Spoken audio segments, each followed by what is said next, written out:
Set your course for the Hoth Takes podcast.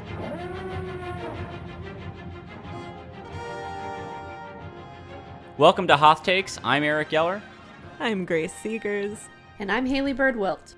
And we're here today to talk about a subject that has been on the minds of a lot of Star Wars fans since Andor finished its run, which is, in a world where Andor exists, how do we look at the rest of the Star Wars franchise, both the shows that we've already had produced under the Disney run and the shows that are coming up under Disney management? How do we think about what quality even means, what good Star Wars storytelling, or just good storytelling in general, means when we compare all the different products that we've seen from Disney, and we compare the ways that they've been received, whether it's Andor, Obi-Wan Kenobi, the Book of Boba Fett. What does it mean to be good storytelling, and how does that apply to Star Wars? And I want to start by making a distinction that I think is really important, and I made this on Twitter a few months ago, because, people have been talking a lot about, has Andor ruined Star Wars? Or, the backlash to that would be sort of, you can't expect everything to be Andor, right? Not all Star Wars stories need to be Andor in terms of either very political or need to be Andor in terms of, focusing on regular people. And that worked for Andor, but not everything has to be that way. And what's frustrating to me about that argument is that it combines two things, and I want to separate them in our discussion. One is what I think made Andor revolutionary for Star Wars, which is that it was actually well written and well directed. And these have been serious problems with Star Wars for a long time. They haven't been written very well. We've had interesting stories, but the quality of the dialogue, the quality of the scene crafting hasn't always been what you would expect. That's one thing. The other thing is that Andor chose to focus on new characters in the muck of Star Wars, real-world political issues that you can see through the lens of Star Wars. But that was sort of icing on the cake. That was great, and it was refreshing, but that was not what set Andor apart. What set Andor apart was the thing that every Star Wars product needs to have. No matter who it's about, whether it's Jedi or smugglers or whatever, it needs to be well-written.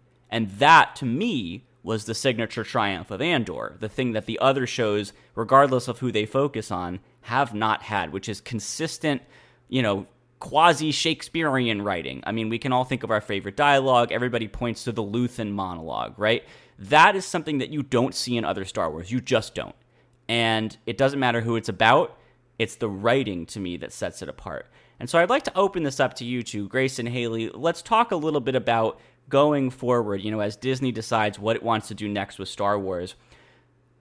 Do we think that Disney, if you accept the argument that I've just made, and if you don't, I would love to hear your own thoughts, but if you accept that argument, do you think that Disney recognizes that this is the problem that it has had, and do you think it wants to fix it, or is it going to go with more of the comfort food, like The Mandalorian, and folks like Jon Favreau, who can deliver that kind of story to people who don't necessarily need to dig any deeper? What do you think Disney is going to do here?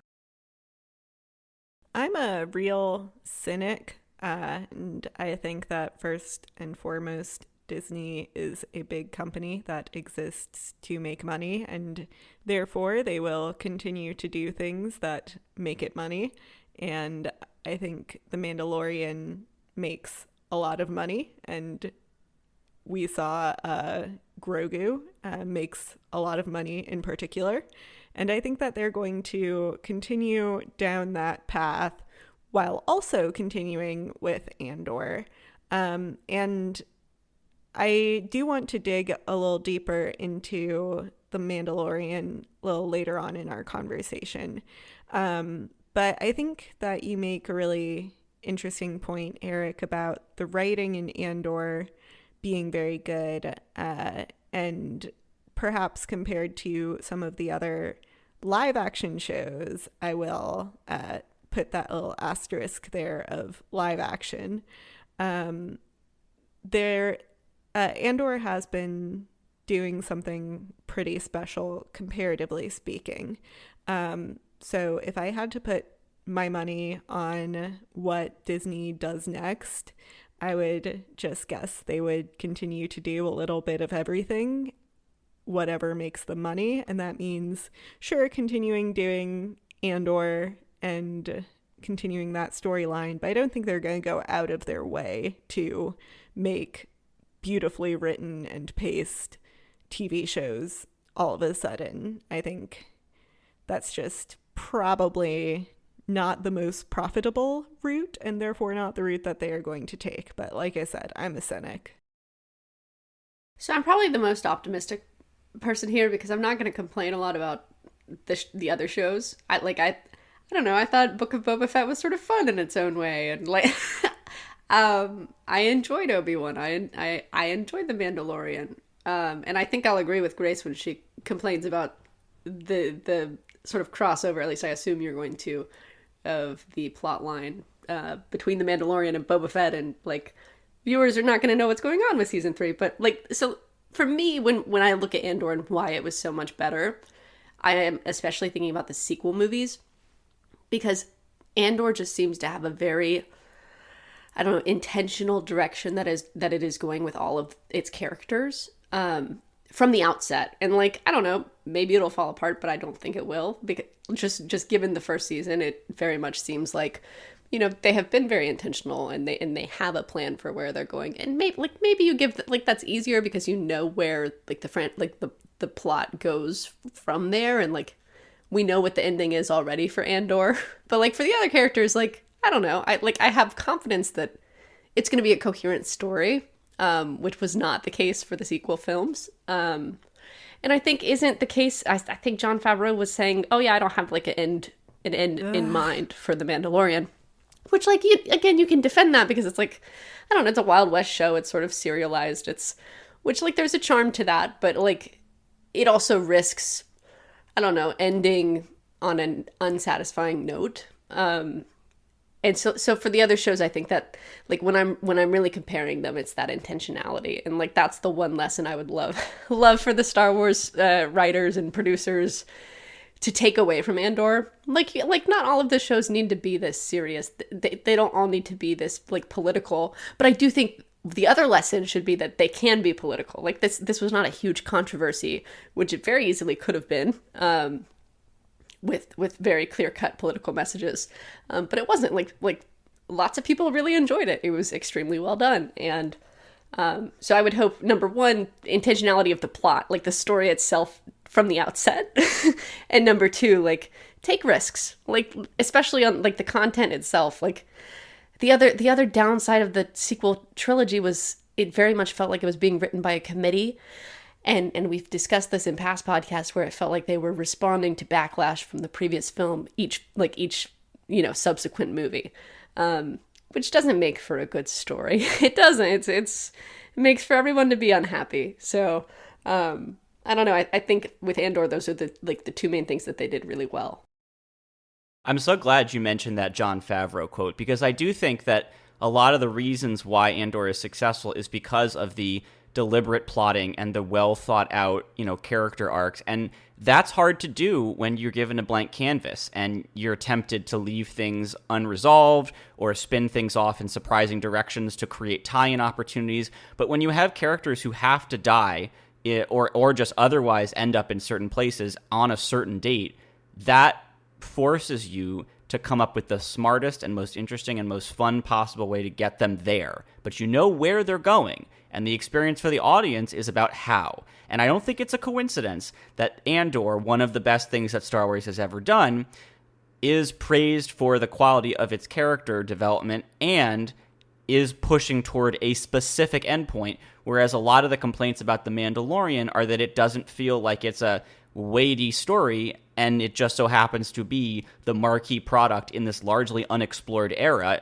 at least in live action, and it's being created by somebody who has explicitly said they're essentially just making it up as they go along, and they don't have any endpoint in mind for their characters. I don't think it's a coincidence that those two things are different in that way. I think that helps explain why they've turned out the way they have. And I don't want to bash The Mandalorian like it's just objectively bad. I love it. I think it's great, but I love it in a different way, and I think it has flaws that make it not necessarily the entry point for Star Wars that Andor provides. And we'll get to that a little bit later, but I do think it's important for shows like Andor to exist that are just capital G good, capital T television, because that's what brings in new fans. They watch it, they like it, they hear about it from their friends, they like it, and then they go, well, I wonder what else I could find in Star Wars. So we do need things like that where you don't need to understand, all the backstory to be able to hook yourself onto it and start enjoying Star Wars. So, but yeah, I'm so happy that you pointed that at Haley, because that quote just made me so mad. And I do think it points to this deeper issue of, is Lucasfilm afraid of telling stories where everybody involved and everything involved has a defined endpoint, where they can't just iterate forever and experiment and see where things go? I mean, is that scary to a creator of a franchise to say, I can only do so much with these people because they have to end up here. I can't cram in everything I want. I mean, that's got to be, pretty daunting for a creator. It must be much more comfortable to be in Jon Favreau's shoes. And it's very disappointing, in the biggest case study of it that we've seen, where they left all of the characters. I don't know what happened to the main characters at the end of this, the sequel trilogy. And because it was so the production itself was so contentious and poorly planned, you have one of the best actor, in my opinion, John Boyega, the best character in that trilogy. He said he's not going to do any more Star Wars. But I think, the experience is making actors not want to commit to future projects, even though maybe the goal in mind is to have them indefinitely, there in the background, ready to do future projects. It's counterproductive for them. And that's what happens when you say, we're going to make the sequel trilogy, and that's your instigating force. And then you go, well, crap, what should the sequel trilogy be? What about this? Well, all right, maybe let's try it going in this direction. And I don't think it's response to fan criticism, because these things are planned well in advance. The script for 8 was done before 7 came out. I mean, that they work with long lead times. But I do think it's this sort of I don't know, vacillation that is not really healthy when you're creating these stories. Whereas Tony Gilroy was like, I'm not here for Star Wars. I'm here because I had an idea, and they said, yes, you can do your idea. But he came in and he had an idea. He knew where he was going. Yeah, I'll point out, since we are talking about the intentionality of Andor and how there is a definitive endpoint that they need to get to, because Andor is a prequel series. Well, the Obi-Wan Kenobi show was also of that ilk, in terms of you knew where they needed to end up. There was a definitive endpoint. And it was also odd because it wasn't quite a prequel, because it was also a sort of sequel. But in a sense, it was a prequel to the original trilogy.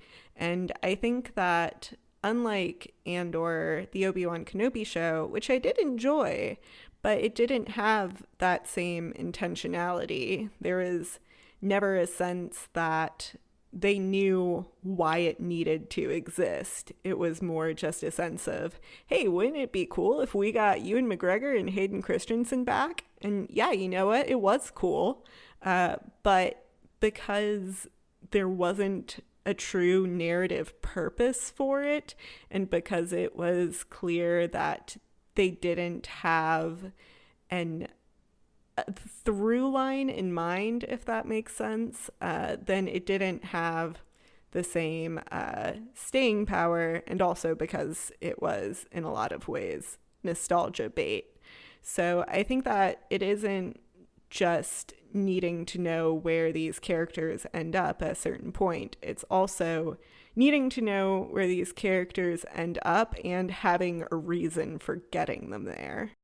I do want to talk about, since you mentioned Obi-Wan Kenobi, how much of that do you think is because they couldn't really take that many risks in that show?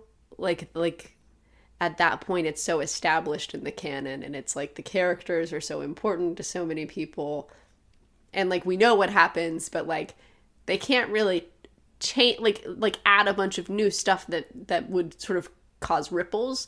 And I think at one point, Eric, you said they did take one risk, which was having young Leia, and that was the best part. And it was the best part, and I think it added to the story of why she had that connection with him, and she did a great job, the actress.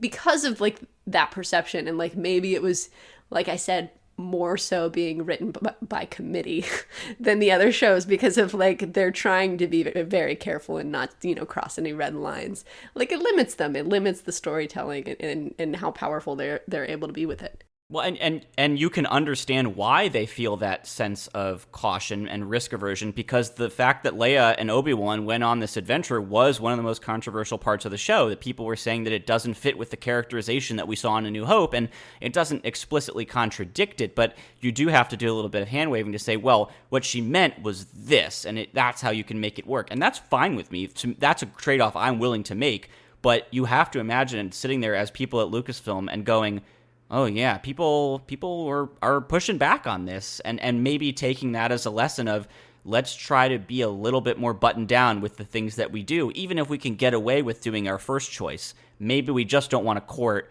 that backlash. Let's go with our second choice. That's a little bit cleaner. And that's the kind of thing I worry about, because sometimes the first choice is so good that it's worth muddying the waters just a bit. I mean, we've talked about how I don't like retcons, and I don't buy the explanation that it's all just a different point of view in each story. But sometimes if you don't have to go full retcon, and you just have to muddy the waters just a little bit and just push things around, that's fine. That's a good trade-off if we get something like young Leia, which was the best part of that show.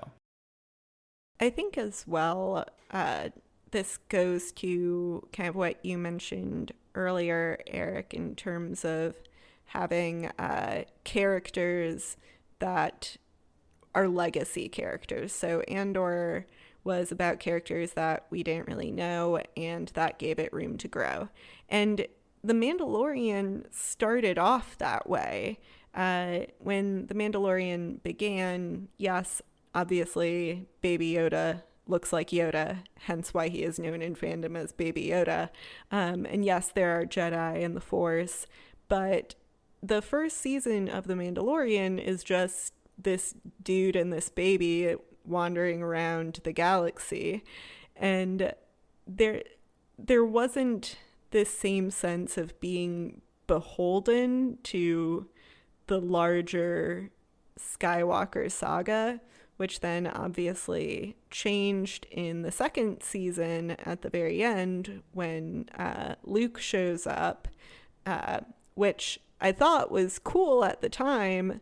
And then when they did that weird thing in the middle of Book of Boba Fett where it was like, haha, actually this is just a third season of The Mandalorian sandwiched in this completely different show, and then they had more de-aged Luke, it was like this, it just feels too cluttered. And it feels like instead of exploring some of those new ideas and new characters, you're relying on old tricks that you know will work. So I think it's all very kind of tangled up, because Andor has the intentionality but also has these new characters, and there are just a lot of elements that make it really special. And therefore, when you compare it to other shows, even if you like those shows, like I like Mandalorian a lot, but once you compare it just on a one-to-one basis, you see all of the things that make The Mandalorian kind of pale in comparison. Yeah, I mean, it just doesn't have to serve as many masters, right? Tony Gilroy gets to do his thing, and yes, he's got to connect to Rogue One, but he doesn't have to worry about finding space for CGI Luke, and he doesn't have to worry about doing a backdoor pilot for the Ahsoka show. I mean, to the extent that they've decided that's what they want to do with the sort of the shows that are set in the New Republic era, that's what they want to do, and so they've got to do it somehow. And they do it by doing what we saw, and it doesn't necessarily work very well, but they've decided that is the task, the project for that era. And Tony Gilroy just didn't have to deal with that. And so he got to do his thing that's, in a sense, very neat and tidy. I am glad that you brought up the fact that, look, there are things that are great about The Mandalorian, and I think we're going to get a lot of them in Season 3. The focus on the culture of Mandalore and what it means for this person who is raised by this breakaway sect, to now have to face off with basically a descendant of sort of the true Mandalore with Bo-Katan. I mean, the conflict that's going to rise up there around the legacy of Mandalore, that's awesome. And that is connected to stuff that we've seen before, but it isn't cameo of the week. It's, let's take this concept that has been explored a lot in the Clone Wars, and let's really flesh it out and have these two avatars of different ways of being a Mandalorian. Let's have them go head to head somehow over the future of this society. That's fantastic. And that is, that's something you can do on a show like The Mandalorian. Tony Gilroy set out to do something different. So I don't want to make it seem like I'm just bashing The Mandalorian here. I think there's great promise and potential in the show. And I think, like you said, Eric, like the pilot of the week or something, like that's what made season 2, in my opinion, worse than season 1. Like season 1 for me was pretty memorable of The Mandalorian. I really enjoyed the one. I think they're like breaking someone out of like some kind of prison and like some of those stories were just really, I don't know, unique, interesting. Like they were characters we didn't know, and I liked that we were really following like the Mandalorian through all of it. Like you have one character that you're following. In the second season, like, look, there's a lot going on. You have like the New Republic police show that they're trying to launch, and like there's clearly that going on in the episodes, and then you have the Ahsoka show, and I feel like there was another one that I'm forgetting. Honestly, like it really, like you said, made it a lot more cluttered. It took away from the breathing room of the story itself, and I think it does limit the creativity when you're having to market this other stuff. And I think I mentioned this about a couple episodes or a few episodes back when I was complaining about this the first time. This is all Disney stuff too. It's like the same thing with Marvel, and it's always been that way with Marvel. But like even their really creative shows like Loki, which was really good, suffer in some ways because they're like it's a setup for this like new era of like Marvel, and like it is limited in the storytelling because you have to have this specific bad guy who's going to show up in all the other movies. It makes worse stories, and especially, it did feel sort of cheap at times in season 2 of The Mandalorian, where it's like, oh, okay, I see where we're going here. Like, why are we focusing on this random character? It's because they're going to get their own show if they don't tweet anything ridiculous. And again, that's like one of the dangers of it. If you have wasted a lot of airtime setting up a show, and like sometimes things are in flux. So I don't know. I would really hope to see in season 3, I don't know, a return to it was a little more focused in season 1, and I think it gave it a little more breathing room to do interesting episodes. I think that ties into that sort of open-endedness that we've been talking about, and that Jon Favreau quote about them basically just vibing. Because when you don't have a specific endpoint for the character or for the story, then there's room for them to toss in the pilot of the week, because it's not like Mando has to get anywhere specific. He's just rolling along, so therefore they can shove in a random episode where Ahsoka is just doing her own thing, and then have that problem even more in the Book of Boba Fett.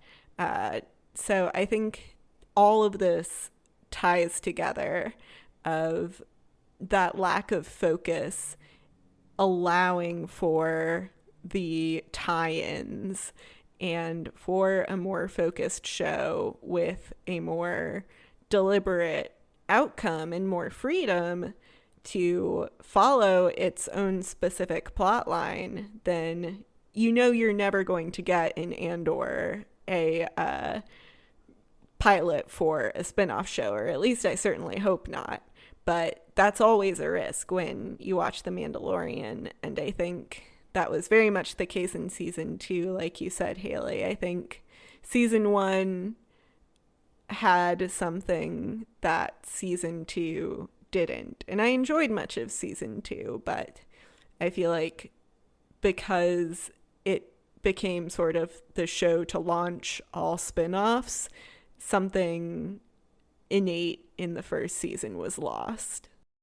Also, I mean, if we're talking about like lessons to learn from Andor, you can't overstate the lesson of like, be brave, take risks. I mean, The Mandalorian season 2, was like, okay, big risk at the end here. Grogu goes off with Luke. It's not going to be the Mandalorian and Grogu show, anymore, or at least, it seems like it sure isn't going to be, because otherwise, why would they do this? And then, you had the interview with Jon Favreau recently, I think it was Empire Magazine maybe, where he was like, we couldn't just reset the dynamic of the show. We had to go back to what we had before. We couldn't start with something new. And it's like, come on, they could have. If you're going to set something up, pay it off. A grieving father, making his way in the, come on. You don't have to keep them separate forever. But yes, absolutely, Haley, that's something I want to see from Din Djarin. I want to see what it's like when you've dedicated yourself to this goal and you achieve it. What comes next for you? And also, by the way, in the process of achieving that goal, you actually develop a relationship with this person. It isn't just handing him off, trying to find a person to hand him off to. You like him. You want to hang out with him still.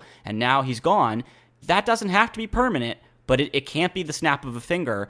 And that's because they didn't want to take the risk of what it would be like to keep them separate for longer than a couple episodes of another show, right? I mean, that's even setting aside just the way that they undid it by having that happen on a different show. Set that aside for the moment. Just the fact that they undid it is a sign of, I think, to a degree, cowardice, right? And that's something that you can learn from Andor is take risks, because people are tired of the same feeling of Star Wars. It's hard to pinpoint exactly what it was about the feeling that Andor broke, but Andor broke it, and people went, oh wow, this just feels different. You have pointed out my biggest grievance with the as yet unreleased season 3 of The Mandalorian, and why I'm actually really not looking that forward to it is because they totally undid the emotional stakes and progress of season 2, and they didn't even do it in season 3. It would have been one thing if they undid it in the first episode of season 3, but no, they undid it in a totally other show.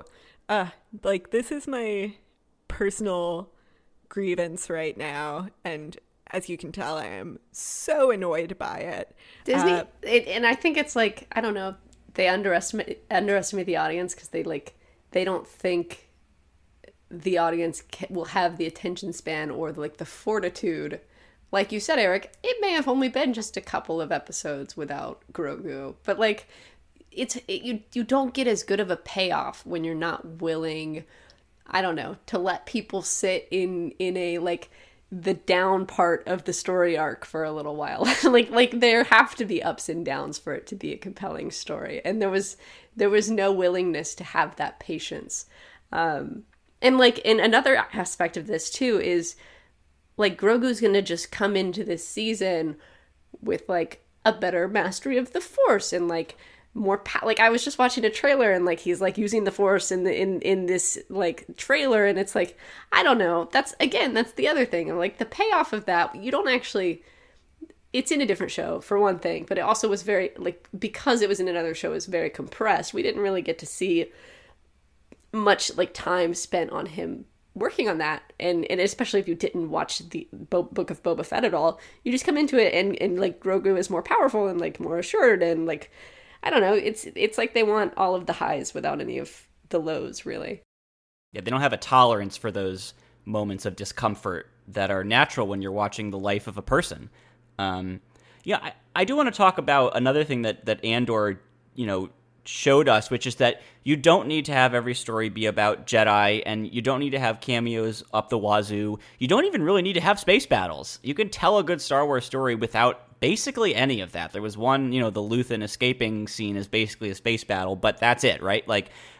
And I think that's interesting, but I'm curious what you two think about finding that balance, right? We want some attention to the Jedi. This is one of the main appeals of Star Wars, is the mysticism and the nature of light and dark. That's attractive as a concept, but we don't want to just have everything be about the politicians in the gilded capital and the Jedi and these high and mighty questions and do or do not, there is no try. We want to see regular people, and Andor sort of quenched that thirst. How do we find that balance going forward? Because Grace, as you pointed out in our show notes, the Obi-Wan show, in addition to having elements of, mature sort of dark storytelling in it, it also, the fact that people were so excited for it showed that people do still want attention to the legacy characters. It may not have worked out super well, but there's still a hunger for that. So how do we satisfy the hunger for both of these types of focuses, whether it's, the Jedi dueling or the regular people just trying to sell spare parts to survive?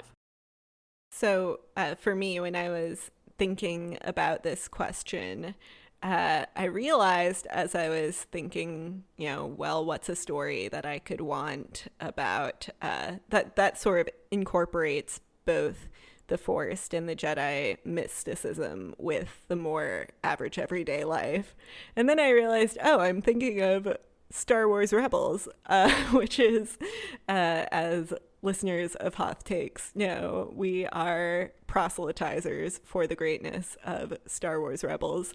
And I think this kind of shows how there are still stories that capture some of what you're just talking about, Eric, but it's not necessarily in the live action format. And I think Star Wars Rebels also, I love it to death, but it is very much a kids show, and that proves that you can have Star Wars that isn't adult like Andor is, and I love Andor for being super adult and mature in themes, but you can still have Star Wars for kids and have it still be really good and enjoyable for adults too.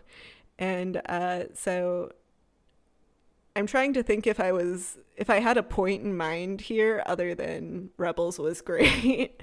But I think what it shows is that you can do all of those things in a different format, and you don't necessarily need to be restricted to live action or one tone or one idea. And Rebels even incorporated legacy characters really well. So it showed that it's possible to do a lot of those things well. I think it does also just involve those things that Haley so brilliantly brought up at the beginning, which are intentionality and willingness to take risks. I think also, the way I would define it is, obviously there should be both kinds of those stories in different shows and in Star Wars films, but what Andor and I think Rebels too did really well, and what makes them unique is not just you see normal lives of people, but you also see the Empire in a different way. The struggle against evil is less here's a bad guy who says come to the dark side. It is, here is a totalitarian empire crushing my home world and my family, and here are the ways that is playing out, and in the ways that maybe I tried to ignore it for a while, but here is how it's encroaching on my life. And so for me, when I think about Andor, especially, and I mentioned my favorite part, and I think the most memorable parts were the prison camp.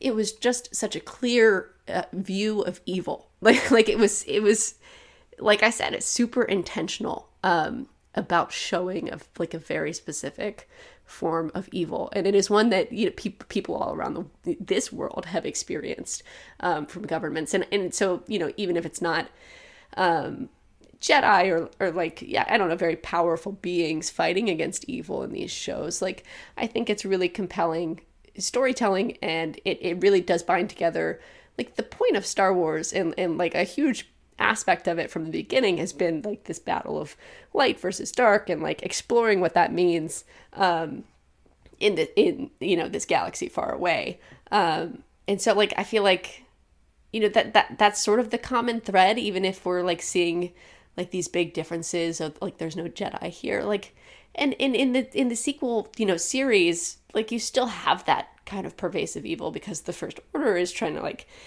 gain ground, and in The Mandalorian, we don't quite know what they're doing, but they're trying to kill a baby. That's a very clear form of evil. And I think where Star Wars is the best is when those distinctions are really clear, or when we're exploring why one character in Andor is choosing that path versus another choosing to fight it. Well, and that's interesting too, because Luthen, arguably, the most interesting character on the show, if you ask me, it challenges that idea that the best success in Star Wars storytelling comes from very clear moral divides, right? Because he's trying to bring about a good outcome, but he's going about it with all these questionable methods, these morally questionable methods, and that challenges our idea of the paradigm of light and dark. I mean, but they don't really show their, and I mentioned this, I think, on our episode with Adam Serwer, they don't really show their work on that. Like if we had seen Luthen doing really terrible things, and like there's the decision of whether to, like, I forget the guy's name, to tell the group what he had learned, that we're going to face, an empire, basically being slaughtered by the Empire because they knew about their plan. Like that's a big one, but it's like what we see is that sort of passive decision from Luthen versus like really horrifying torture by the Empire. Yes, and there's no question that you can tell that he's on the good side. Right, but I guess right. my point is they introduce a level of nuance of like good guys can do bad things, and it doesn't mean that they aren't on the side of good, but it does mean that you have to think about what you're willing to do and what's acceptable to do. I mean, the whole idea of like force powers, like force lightning, basically the idea is like there are certain powers that you can use if you're a Jedi that are so fundamentally bad that they, like, just using them starts to fill up your dark side meter. And that is such a binary version of good and evil that, like, you can be a good guy and trying to save innocent people, but if you shoot lightning out of your fingers, that is inherently, like, a bad thing and you shouldn't do it, and it starts to corrupt you. Now, I don't necessarily think that that's, like, dumb or bad, but it is very binary. There's the good things you can do and there's the bad things that you can do. And if you do the bad things, it starts to twist your soul and it takes you away from being the good guy and it starts to give you yellow eyes and then you become a Sith. Like that is so different from what Luthen experiences. Well, it's a, like, I think it's a valid tool of storytelling, but I also like the triumphs of Star Wars and like arguably one of the like the only good like parts of the rise of Skywalker, and obviously Darth Vader has this redemption moment in episode 6, but in episode 9, I guess, Ben Solo, like that is a very, like, for me, I don't know, it made me emotional to have that redemption moment for Kylo Ren to Ben Solo, like I don't, to have room for those conversions, like there's still room for the nuance, but people have to actively make a decision, like, and that's sort of what I was getting at before. Like you have to decide, like, first of all, like, who do I want to serve, and like why, and how am I going to do that? And like the Luthen argument, I think, is an important one, but I also was not super convinced that he is as evil as he was saying that he was. I don't know. Maybe I should take him at his word. Maybe he's just too hard on himself. Maybe he was just having a bad day. He's made his mind a sunless place after all, so. Another thing that is so great about Andor is, in addition to just sort of showing us what Star Wars can be when it's like written well, it also shows us what Star Wars can be when it plays with format. And again, this is sort of related to our conversation about risk-taking, but this is even broader than that.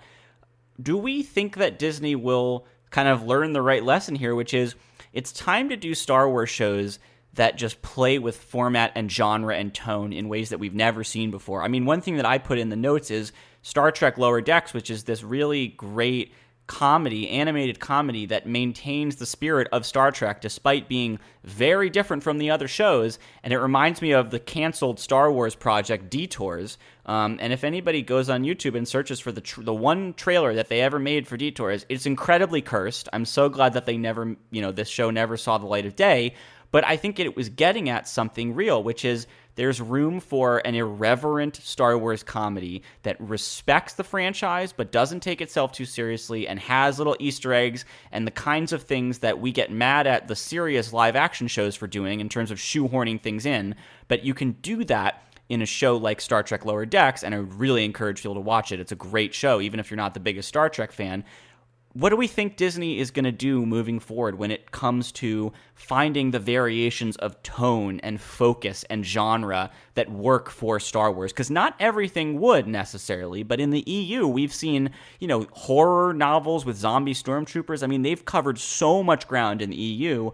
What do we think this looks like going forward for Star Wars in terms of the variability there for television? I think that you hit upon two genres which are rather unexplored in Star Wars, and that is horror and comedy. I would love to see a sort of Star Wars workplace comedy. I think it could be really funny to have a workplace comedy set on the Death Star, for example, or just a bunch of Imperial grunts having to live life in this ridiculous circumscribed environment, and there is a way to kind of make that funny. And at the same time, there are areas for horror, which I think we've seen more in the animated series like the Clone Wars, but I would freaking love a show about the Night Sisters, because that would be so cool to have a TV show about a bunch of space witches doing space witchy things. And I think those are sort of unexplored areas of Star Wars that we haven't seen as much. And we get some of that in books and in comics, but not as much in TV as of yet. But I will add to this that until I see Star Wars Lower Decks, I don't think it's going to happen, because I do think that Disney is ultimately too risk averse. And I would absolutely love to be proven wrong here. And I'm hoping that the upcoming show, The Acolyte, is weird, because that seems like the kind of show that could be weird if they wanted to go in that direction. But frankly, I'm more inclined to believe that Andor was an anomaly than that it will set the pattern from here on out. Yeah, I think that's absolutely right. Tony Gilroy was a known quantity. They wanted to do something with Andor, and eventually they couldn't figure it out, and they went back to his idea, and they were like, all right, fine, do your thing. And he was like, great, here it is. And it was critically, reviewed. It was a darling of the critics. It was a huge success, but doesn't necessarily seem to have been a super highly watched show. Doesn't necessarily seem to be, the sort of the expanded, cinematic universe, kickoff point for other things in the way that The Mandalorian has helped launch other things or will help launch other things. It doesn't seem like it checks all of the various boxes that Disney wants an expensive project to check, with the exception of the critics love it and longtime fans think it's a breath of fresh air. There are a lot of other boxes that it doesn't check. I don't care that it doesn't check them, but I think you're right, Grace. I think Disney wants to see a lot more of these boxes checked when it spends as much money as it did. Yes, totally agree there. What about, I don't know, this thought came to me in terms of, the maturity of the show, the darkness of the show. Is there room for like a more, even more mature and dark sort of Star Wars show? I mean, something that I'm just imagining some version of like The Wire or The Sopranos, where, I mean, they've done Star Wars stories about, crimes and gangs. We've seen those stories, but especially in the Clone Wars, it was very juvenile, it was very facile. I mean, it was made for kids.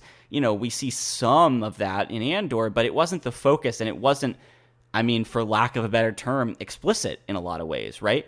Is there room for that in Star Wars, or do we have to, is there a line somewhere short of that where you can't cross it? You can't have, rampant like nudity in Star Wars. Like that's just fundamentally un-Star Wars. How do we find, where do we think that line is? I would hate that, but like to each their own. I'm a wimp. I'm not into that kind of content, but I also think like, I do think that is very much a line that they're not at this time willing to cross. And like they sort of got close to it because there's like, I don't know, space underwear in Andor, and there's like a hint of prostitution. But even that, I was like, I didn't love that. Like, I know other people are like, oh, this is so adult.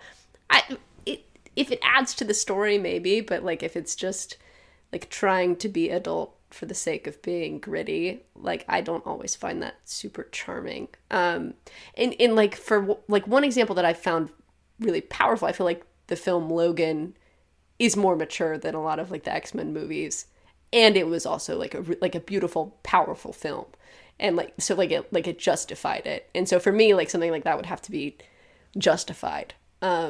Which I don't know, like maybe you would have thought that the Book of Boba Fett would have gotten into some of like the gritty, like drug war stuff, and it did in its own sort of convoluted way with like the biker gang.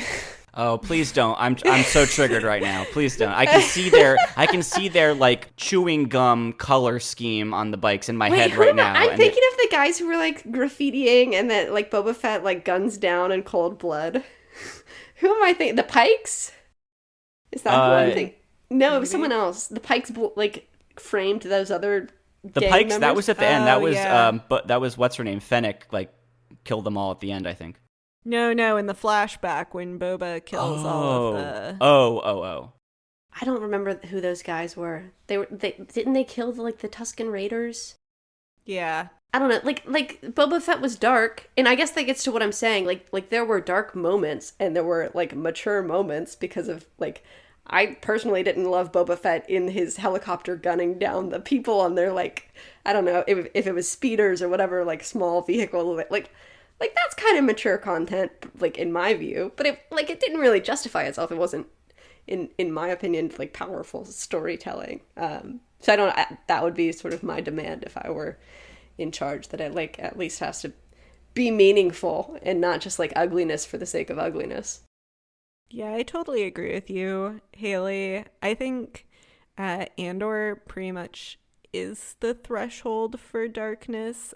I think it could go a little bit darker, but like you said, it would really have to justify itself. And at the moment, I can't envision a story that would be worthy of that, although maybe it does exist. Maybe there is a gritty crime syndicate story out there. But if you're just being adult to be adult, for lack of a better phrase, like, I don't think Star Wars needs gratuitous nudity or violence. And part of that is because of the fundamentals of Star Wars going back to 1977, where it is, at its heart, a lighthearted space opera in many ways. And so I think that to deviate too fully from that just for the sake of deviating doesn't make sense. Like, Andor fully justifies every bit of grown-upness and mature themes.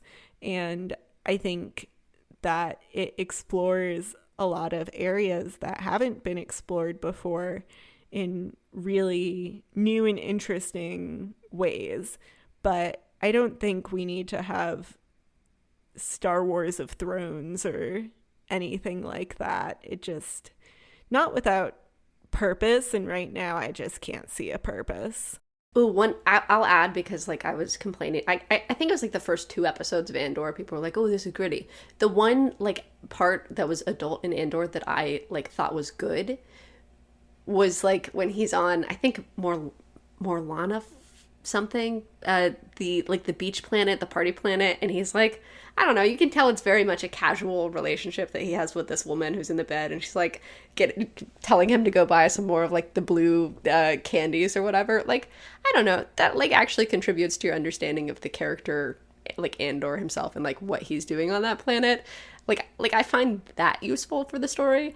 I didn't, like, in the first, I think it may have been in the first few scenes of the first episode, they're like, oh, there's prostitution in Star Wars. Like, I don't, like, okay. But you see that there are, like, implications of that even in the Clone Wars. Like, I mean, you see characters who are very clearly, like, sexual objects for the people that they're with. Yeah. You know, like even like there's like droids that are designed, and there's like Twi'leks who are walking around with like Senator Orn Free Taa. Like I was just watching the Mandalorian episodes where we first meet Satine, and like Orn Free Taa shows up, and like he's got these women, and it's like, come on, like what do you think their job They're is his close there? Like, friends, Eric.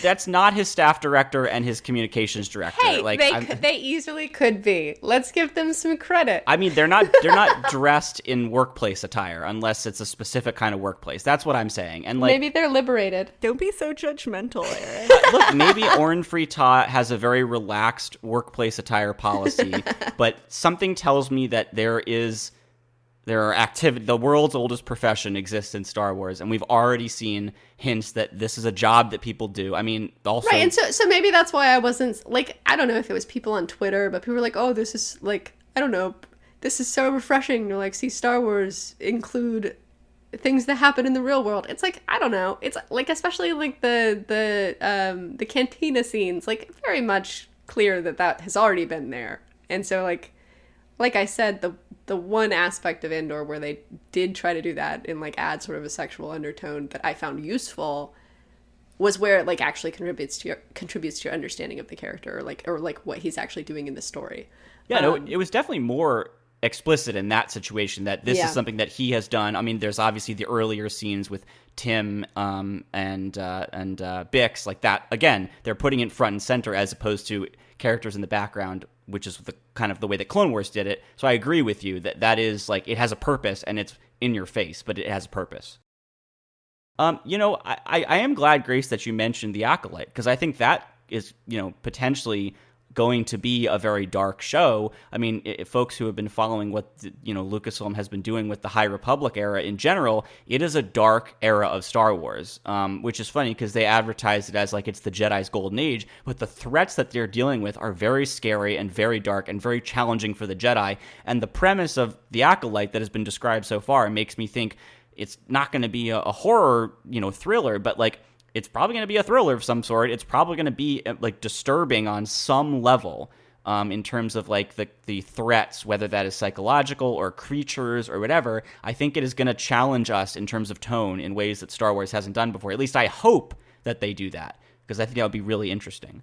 So I also wanted to just, as we wrap up here, we're not just looking ahead and trying to guess how Disney is going to interpret the lessons of Andor, but I'm also curious, as we look back at the Star Wars that we have so far, when you watch the Clone Wars, when you watch Rebels, and we've praised both of these shows quite a bit on Hoth Takes, one thing that is sort of inescapable is that the quality of the writing, not storytelling per se, but just on a dialogue level, is unavoidably very superficial and simplistic, and at times laughably so if you're an adult watching the show, compared to Andor, where you have, these Shakespearean speeches, even just the regular conversations. There's a lot more that is just implied or that is skipped over in the way that normal conversation would be. Whereas these animated shows, I've been rewatching some of it, and I gotta say, it's tough sometimes. Like, it is very clear, like, oh, this is why it's a kid's show. They still have people cutting people's heads off, and they still have, you know, the world's oldest profession, but the writing, the dialogue, it is very superficial.